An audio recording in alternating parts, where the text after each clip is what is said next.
നമസ്കാരം. എക്സാലോജി കേസിൽ നിർണായകമായ വഴിത്തിരിവുകളാണ് ഇപ്പോൾ സംഭവിച്ചുകൊണ്ടിരിക്കുന്നത്.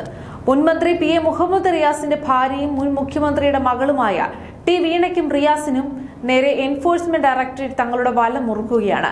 കേവലം സാമ്പത്തിക തട്ടിപ്പ് എന്നതിനപ്പുറം അഴിമതിയുടെയും കള്ളപ്പണം വെളുപ്പിക്കലിന്റെയും വലിയൊരു ശൃംഖല തന്നെ ഈ ഇടപാടുകൾക്ക് പിന്നിലുണ്ടെന്ന നിഗമനത്തിലാണ് കേന്ദ്ര അന്വേഷണ ഏജൻസിയായ ED എത്തിച്ചേർന്നിരിക്കുന്നത്. കോഴിക്കോട്ടെ 8ഓളം കേന്ദ്രങ്ങളിൽ രാവിലെ മുതൽ വൈകിട്ട് വരെ ED ഉദ്യോഗസ്ഥർ നടത്തിയ മിന്നൽ പരിശോധന ഇതിന്റെ വ്യക്തമായ സൂചനയാണ് നൽകുന്നത്. റിയാസിന്റെ അടുത്ത സുഹൃത്തുക്കളുടെയും രാഷ്ട്രീയ സഹപ്രവർത്തകരുടെയും സഹപാഠികളുടെയും വീടുകളിലും ബിസിനസ് സ്ഥാപനങ്ങളിലുമാണ് ED ഒരു പരിശോധന നടത്തുന്നത്. ഇതിൽ പ്രധാനമായും CPM കോഴിക്കോട് ജില്ലാ സെക്രട്ടേറിയറ്റ് അംഗം P നിഖിൽ, KCK ഡെന്റൽ ഉടമ ഷൈജൽ, ക്യാപിറ്റൽ മാർബിൾസ് ഉടമ വാരിജ് കളത്തിങ്കൽ, ഫെബീഷ് മുഹമ്മദ്, പ്രവാസി ബിസിനസ്സുകാരനായ ഫൈജാസ് എന്നിവരുടെ സ്ഥാപനങ്ങളിലെയും വീടുകളിലെയും സാമ്പത്തിക ഇടപാടുകളാണ് ED നിരീക്ഷണത്തിലാക്കിയത്. ഈ കേസിലെ ഏറ്റവും വലിയ കേന്ദ്ര ബിന്ദു എന്ന് പറയുന്നത് കഴിഞ്ഞ മെയ് മാസത്തിൽ വീണ താമസിച്ചിരുന്ന തിരുവനന്തപുരത്തെ വീട്ടിൽ നിന്ന് ED കണ്ടെടുത്ത ആ ഒരു ചുവന്ന ഡയറി തന്നെയാണ്.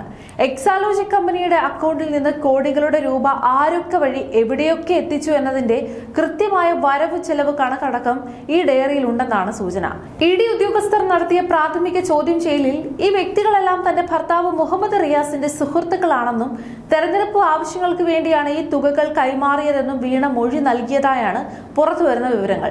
തങ്ങൾ ഒരു കമ്പനിക്കും യാതൊരുവിധ സേവനങ്ങളും നൽകിയിട്ടില്ലെന്ന് CMRL ജീവനക്കാർ തന്നെ മൊഴി നൽകിയിട്ടും income tax interim settlement board 1,72,00,000 രൂപ വഴിവിട്ട് കൈപ്പറ്റിയതായി കണ്ടെത്തിയിട്ടും വീണയുടെ കമ്പനി നടത്തിയത് മാന്യമായ ബിസിനസ് മാത്രമെന്നാണ് വാദിക്കാൻ റിയാസ് എത്തിയിരിക്കുന്നത്.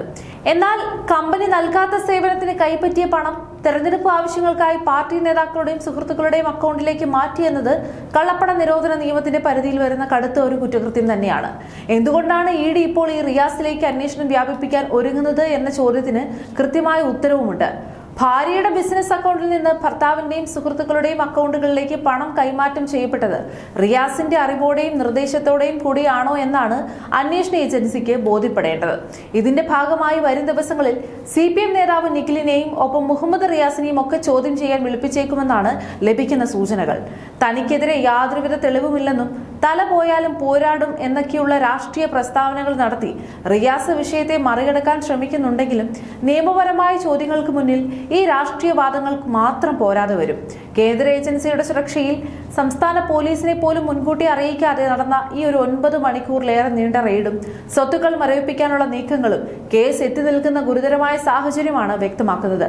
ഭരണപരമായ സ്വാധീനം ഉപയോഗിച്ച് സാമ്പത്തിക ക്രമക്കേട് നടന്നുവെന്ന ആരോപണത്തിൽ വിജിലൻസ് അന്വേഷണവും ഹൈക്കോടതിയുടെ മേൽനോട്ടത്തിലുള്ള CBI അന്വേഷണവും വേണമെന്ന ആവശ്യവും പ്രതിപക്ഷം ഉന്നയിച്ചു കഴിഞ്ഞു. ഈ ഘട്ടത്തിൽ അന്വേഷണത്തിൽ നിന്നും ഓടിയൊളിക്കാതെ കൃത്യമായി സാമ്പത്തിക സ്രോതസ് വെളിപ്പെടുത്താൻ റിയാസും വീണയും ബാധ്യസ്ഥരാണ്.